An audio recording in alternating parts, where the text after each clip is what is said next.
Hey, what is going on everybody, and welcome to Fantasia, home of the Melodious. My name's Azallea, and today, gonna be bringing you guys the update to my Altergeist deck. So without any further ado, let's just jump right into this.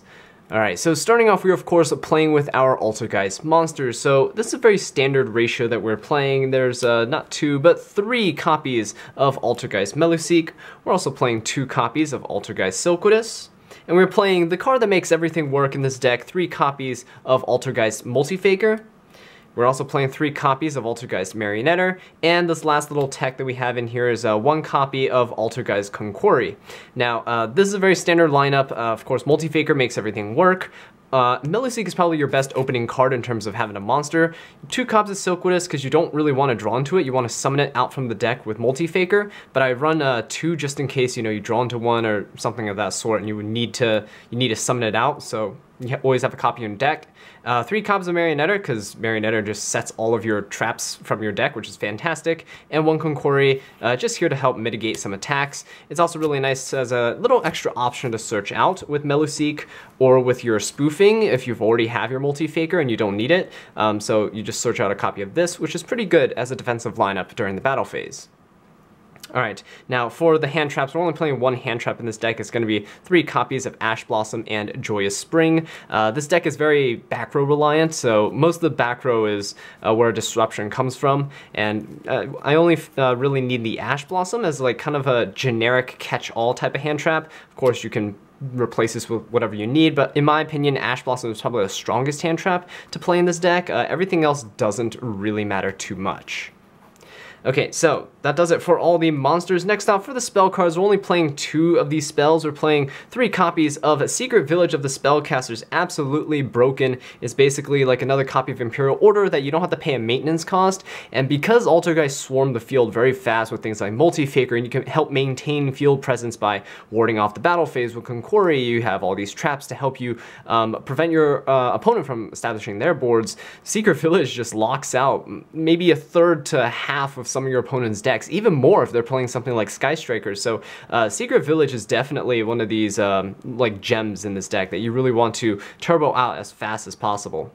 Alright, I'm also playing three copies of Pot of Desires because why not just draw more cards? This deck can't play stuff like Card Demise because, you know, it special summons a lot with their Altergeists, like Marionetter, with Multifaker, so Pot of Desires just gets us there. You just want to see more cards in here. All of the cards that are important we play multiples of anyway, so Desires it's not very likely that Desires will banish all the copies of that kind of stuff. And even if you don't like playing Desires, you know, maybe consider playing two if you're not comfortable playing three. It's fine, you can adjust it slightly like that, but personally I believe three Desires is a must in this deck because you just need to draw your cards. You want to see more of them, and you want to see that disruption. You want to see that back row. Okay. So, speaking of the back row, we're going to go into the trap lineup. So the trap lineup, with the Altergeist trap cards, we're playing two copies of Manifestation. I like having two copies. One copy is usually not enough because it does have a graveyard effect where you can banish this and add something from your graveyard back to your hand, which is kind of cool. But, you know, having a second copy is always really nice, especially since we're playing Desires. So if you banish one copy off of Desires, you still have another one that you can work with. We're also playing two copies of Altergeist Protocol. This is like amazing how many people don't read this card, where, you know, your Altergeist effects can't be negated on the field, so they can't Ash you, they can't Veiler you, they can't Impermanence you or anything, well, unless they turn off the Protocol with the Impermanence as well. But yeah, Protocol is just fantastic, and you can negate monster effects by just sending a Altergeist card from your side of the field to the graveyard and just negate and destroy whatever your opponent has. So that's pretty nice. And of course, the last one we're going to be playing is going to be three copies of Personal Spoofing. Before, this card used to be not that great, but now with Multifaker, you flip Spoofing, shuffle something back into the deck, grab your Multifaker, and because Spoofing was a trap card that you activated, Multifaker can trigger summoning itself out, and then you can just go off from there. So these Altergeist traps, pretty standard lineup, I'd say, with these seven right here. I wouldn't really change anything with that.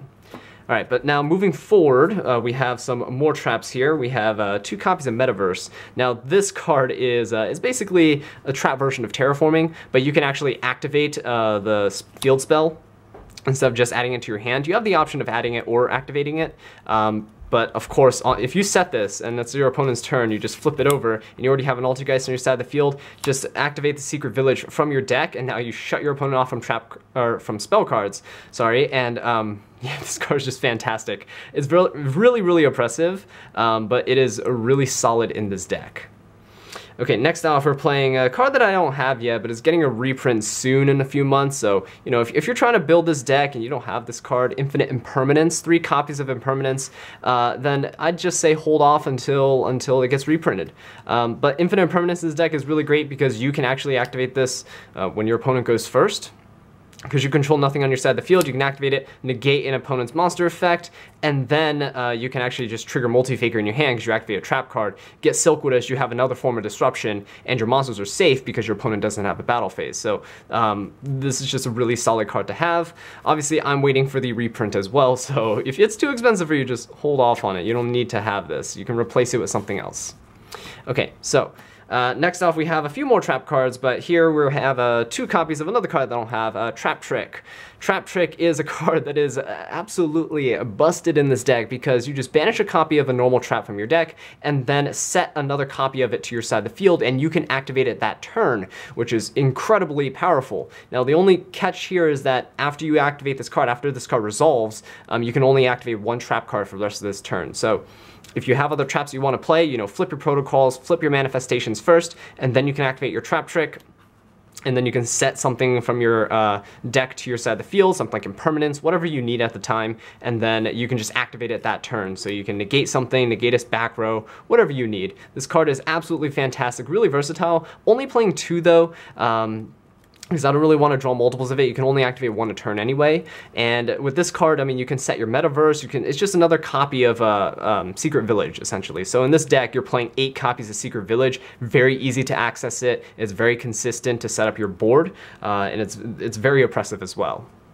Okay, so next up we're playing 3 copies of Solemn Strike. We're playing 1 copy of Solemn Judgment and 1 copy of Imperial Order, basically your 9th copy of Secret Village, right? So yeah, this deck you can shut off spells so easily in this build. And of course, if your opponent's not playing a very spell-reliant deck, which is kind of rare in this format, as of right now, everybody has some type of spell cards they really rely on, even Thunder Dragons and things like that with Allure of Darkness and Gold Sarks and, you know, all these types of things. It's just a very big hindrance. Now these, of course, you can, well, Judgment just says no to everything, and then Solemn Strike is another effect negation on top of the Impermanence that we play. So just a really catch-all type of thing. Your opponent can't activate spell cards, and then you're just negating monster effects, and with Silkwood and stuff, you can always control the board as well. So this deck is very, very control based, and it's really effective at what it does. That's why it's a pretty decent meta deck to be taking to events and that sort. All right, so that does it for the main deck 40 cards. Next off, we're going to move into the extra deck. Alright guys, so for the extra deck, starting off, we are playing 1 copy of Link Kuriboh and 1 copy of Clara and Rushka for our Link 1s. Link Kuriboh is obviously here for your Meluseek, you know, summon it out early on your first turn. That's fantastic. You get a Search of Meluseek for your Multi-Faker, you're set up for your next turn.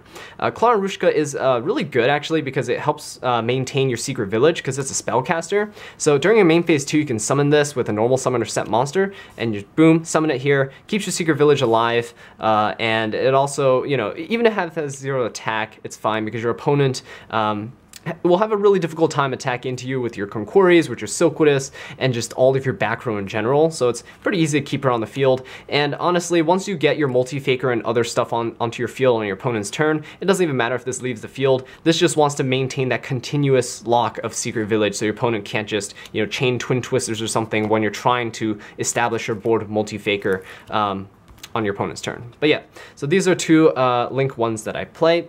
Now next off for our Link 2s, we have quite a bit, so we're going to start with the Altergeist one. So we're playing 3 copies of Altergeist Hexia, and I like to play, this is just a personal preference, I play 1 copy of Altergeist Kid Olga just because this is really fun against certain rogue matchups, just steal their monsters in their graveyard. It's just pretty fun. But 3 copies of Hexia is here for that spell and trap negation. I mean, once you establish like a Hexia in your extra monster zone, a Hexia under it, you're basically good to go. You've got game, right? You have a 3000 attack beat stick. This Hexia will probably be pointing to like something like a Marionetter, 3100 attack. Like, it's just so easy to OTK with this card because of its inherent attack boosting effect.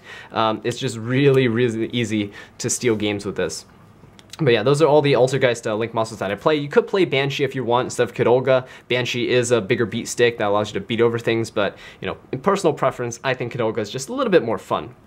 Alright, so now for the other Link 2 monsters that I play one copy of Wii Witch's Apprentice and one copy of Alistair, the Invoker of Madness. Wii Witch's Apprentice is here as a spellcaster, which means, you know, of course, maintain that secret village lock. And then Alistair as well is a spellcaster, so it's really easy for you to maintain the lock with him as well. There's just here as you know, some toolboxing options that you can go into.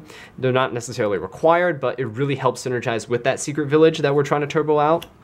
Now for the Nightmares here, we're playing one copy of each, so one Cerberus, one Phoenix, and one Unicorn. These are toolboxing options. You usually don't go into any of these, probably Phoenix sometimes, occasionally when you're trying to pop some floodgates or some back row. That's like a thing, but other than that, not really too much. You don't really access them too much.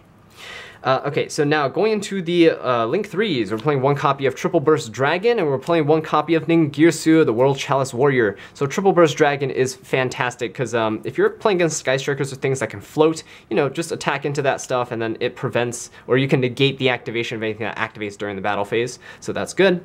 And then Ningirsu is just non-targeting, non-destruction removal, very nice for just getting rid of some pesky monsters that your opponent may have, or some, you know, back row, or just extra spot removal, so it's really nice to have.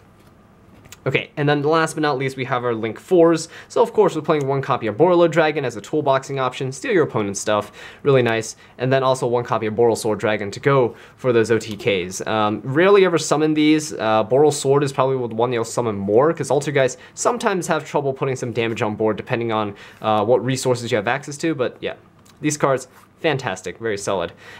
And so yeah, that is it for the extra deck, and that's going to be it for the deck profile. So thank you all so much for watching this video. I really do appreciate it. If you enjoyed it or found it helpful, please leave a like, subscribe for more Yu-Gi-Oh content, and leave a comment down below letting me know what I can do to improve. And until next time, take care.